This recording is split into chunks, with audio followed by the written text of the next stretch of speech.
All right, now, if you want to swat the fly and you don't have a partner to do it with, it's still the same type of process. You just don't have the speed of the drill where someone can feed you and feed you and feed you, which is okay. I go out and practice a lot on my own as well. So you want to set the same pile of balls at about 12 and a hash. And then each time you go, you just want to flick it up to yourself there.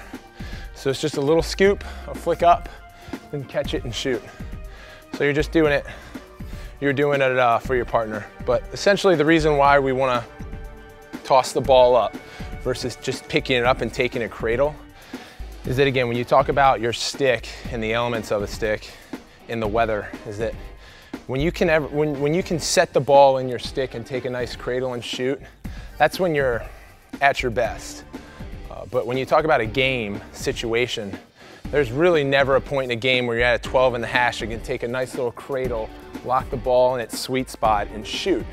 You know, we can come here all day and just pick the ball up and shoot and hit the corner every time, but you talk about being game ready. So by tossing the ball up and catching it off that and being able to shoot right out of it, you're sort of creating that scenario where you don't have a chance to lock the ball in with a nice cradle and reach back. You're catching the ball from your teammate and you have to get it out quickly before the next defender comes.